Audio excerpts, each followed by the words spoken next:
All right, Krystal, what's on your radar? Well, you might recall a man named Joe Biden is the Democratic nominee for president. Kind of easy to forget. Trump is doing such a good job losing all on his own that Joe hasn't really needed to do much and has honestly smartly made himself mostly irrelevant to our national conversation.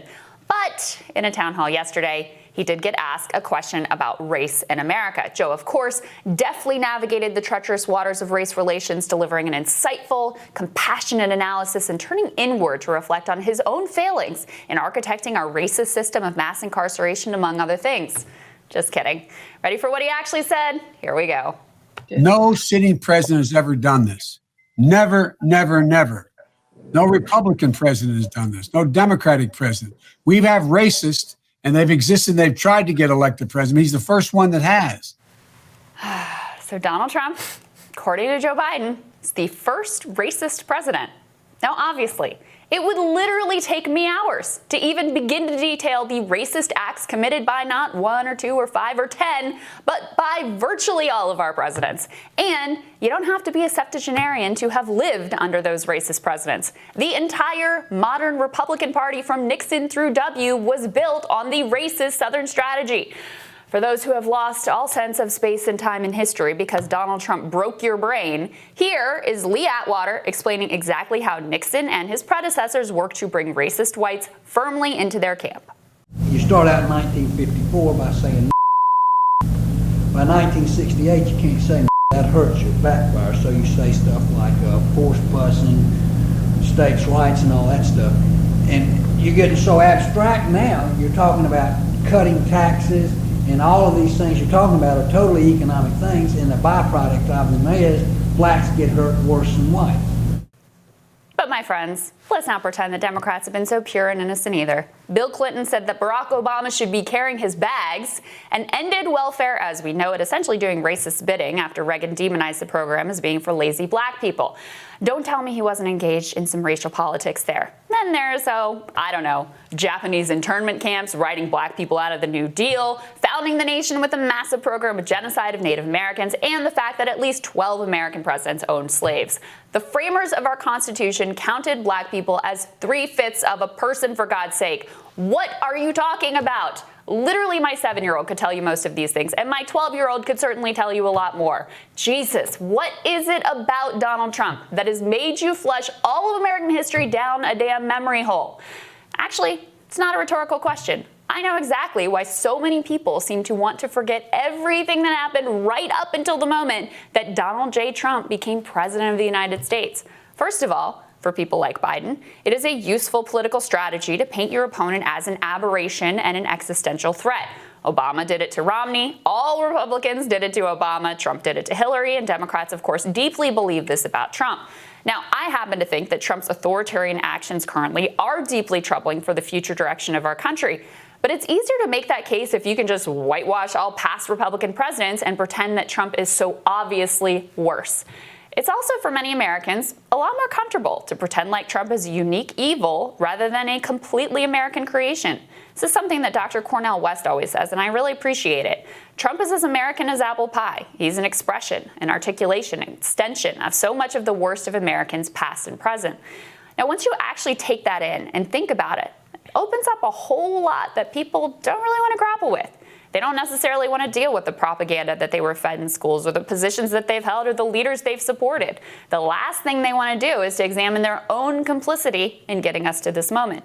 And make no mistake about it, in ways large and small, we are all complicit in building the America that we have today, President Donald J. Trump and all. But especially complicit in our present state of affairs are the establishment Dems and Republicans who ran our country in such a terrible way that voters would actually think Donald Trump might just be a better option. I mean, can you think of a more devastating possible indictment of the Obama years or the entire multi-decade project of neoliberalism that people would be just completely willing to roll the dice on this guy? And here's the other thing about Joe Biden's answer here. He's now introduced into the political conversation a dialogue which I am sure he does not want to actually have about which American presidents were racist and why. Why am I certain that he doesn't want to have that conversation? Because to speak honestly on the topic is to say a lot of stuff that a lot of people really, really don't want to hear. aren't ready to deal with, frankly. We should deal with it, but let's be honest.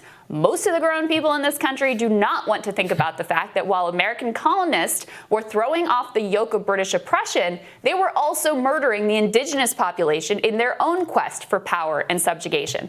That is not a comfortable fact for most Americans, white Americans especially, and yet it is a fact. Maybe one of the things that drives me the most crazy in the Trump era is this deep desire to pretend he just popped out of the ether, that he's an aberration and not an entirely logical result of a society that has frankly sold its soul to the gods of late-stage capitalism. And the reason that it drives me so crazy is because until you look at Trump and see America, see yourself, we are never going to be able to actually learn and do better. Now, Joe Biden might be incapable of thinking clearly about our past or our present for that matter. That doesn't mean that the rest of us have to accept his revisionist history. And here we are, Sagar, having this national reckoning on race, and we've got two guys who cannot say anything thoughtful, appropriate, or relevant to the conversation. Well, I think you made the right point about memory holding, which is that, once again, though, it's easy and very much central to Biden's ideology is to be like, Trump is this aberration, so we just have to go back to the good old days with Obama. That's, again, it's and just... George W. Bush. I mean, they love this guy now. Completely central to their ideology is that they are fine with a Democratic and Republican Party with George W. Bush, Paul Ryan, and Mitt Romney on one side, and Joe Biden, Barack Obama, and Hillary Clinton on the other. Those are the poles of acceptable conversation. Yep. And I remember this Which are like this, by the way. This. It's like the rest of the country is like here, and that's like here. So what I remember is Hillary had that speech. She was like, this is not my father's Republican Party, right? She was like, this is not what conservatism is, as if Hillary gets to tell us what conservatism really is in America. But that's what she meant. What she meant is, as long as we agree on invading Libya, and as long as we marginally disagree about how much to cut Social Security, and we marginally disagree about which healthcare corporations get to benefit off of our current system, and which billionaires that we enrich, Hollywood on one side, Wall Street on both, and then like oil and gas millionaires on the right, then that's an okay and acceptable realm of political discourse. And that's ultimately what it's all about. Yes. And I'm glad you laid it out, because it's so, first of all, obviously ridiculous, right? If you just, Woodrow Wilson just got a building renamed from him for a reason, right? Right. And so he doesn't actually know all that much about the office, but it's really central to his entire pitch for the presidency, which is very comfortable to suburban America. Yeah. Because suburban America looks at Trump, they're like, this guy, this uncouth man. We just want to go right back to, 2012. And even better, Joe says he's not going to raise our taxes since he raised up the floor to $400,000 for average Americans. And we are going to be able to just continue looting, average people, and the Wall Street classes able to do that as well, which we'll talk about later in the show. It's kind of amazing how brazen Biden just comes out and says some of these things. Yeah. And that's really what it is going to be under him. And there's just not enough reflection about that. They want to be able to go back to sleep. Yeah. And not have like politics central to get upset about things and have to think. Like they want to stop having to think about anything. While being able to go watch Hamilton and not worry about politics. Right. And not worry about like any of the other implications or what was going on at the time. And that is part of it is like, obviously Biden's the one who made the stupid comments, and it's just like insane that you would let those things fall out of your mouth when you're a serious contender for president of the United States and have been there a long time to have actually worked with some of these, actors who were deeply racist, throughout our history.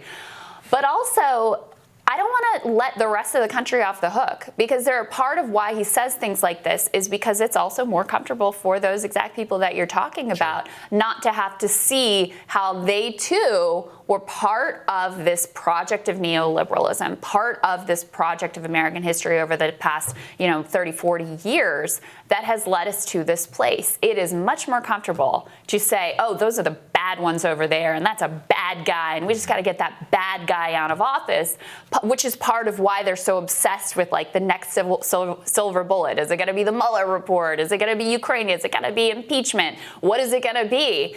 that's why they're obsessed with it, because there is this deep belief, which is very comfortable, that you just have this one bad guy. And Biden has articulated this like very directly, like maybe we can survive, that we can't survive, and he's another 4 years, and he's an aberration in American history. That is a very comfortable notion for people who have helped to get us to this point and have not been willing or desired to engage in any self-reflection. So I think these comments speak to that deeper reality that is going on in the Democratic Party right now. Absolutely. Next on Rising, WAPO economics reporter Jeffrey Stein has been closely following coronavirus relief bill negotiations. He's going to tell us what we can expect to see in the next stimulus when Rising returns.